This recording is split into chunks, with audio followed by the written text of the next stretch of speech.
के भारतीय जनता पार्टी कार्यालय पर आज की जो बैठक है किन किन विषयों को लेकर आयोजित की गई है और क्या रणनीति होगी और क्या होगा। जो दिल्ली में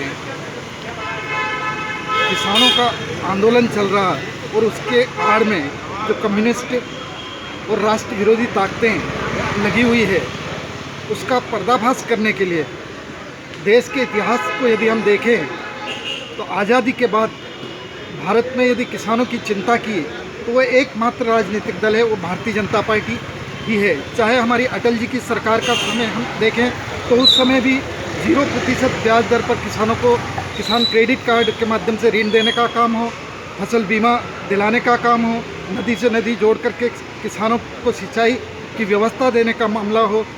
यहाँ तक कि मैं कहूँ कि जो स्वामीनाथन आयोग की रिपोर्ट है उस रिपोर्ट के मुताबिक लागत मूल्य पर 50% किसान का लाभ जोड़ करके न्यूनतम समर्थन मूल्य तय करने का काम भी माननीय मोदी जी ने किया है। अटल जी की सरकार के समय शुरुआत हुई थी और आज मोदी जी उसका इम्प्लीमेंटेशन कर रहे हैं। अभी जो किसान आज़ादी के बाद से जो जकड़ा हुआ था मंडियों के जंजाल में और चंद व्यापारी उनका शोषण करते थे, उस शोषण से मुक्ति दिलाने का काम माननीय मोदी जी ने किया। किसान अपनी उपज को हिंदुस्तान के किसी भी कोने में किसी भी एजेंसी को बेच सकता है जहां उसको अधिक मुनाफा मिले।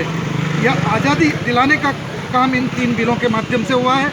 इसमें यह भी कि अगली फसल जब किसान लगाता है तो उसका मूल्य उसको वो पहले से निर्धारित होने से किसान गेहूँ अपने खेत में लगाए या चना अपने खेत में लगाए या सरसों लगाए, उसको पहले से जब मालूम रहता है कि मेरी ये फसल इस बार लाभकारी मूल्य लेने के उद्देश्य से अपनी फसल लगाता है। इस प्रकार से अनेक किसानों के हित में निर्णय हुए हैं। यहाँ तक कि सम्मान बढ़ाने के लिए माननीय मोदी जी ने किसान सम्मान निधि लागू की। ठीक है। किसान सम्मान निधि के माध्यम से 6,000 रुपये देने का काम मोदी जी ने किया और उस कड़ी को आगे बढ़ाते हुए सम्मानित शिवराज सिंह जी चौहान ने 4,000 रुपये और मिला करके 10,000 रुपये किसान निधि के रूप में, किसान सम्मान निधि के रूप में देने का काम किया।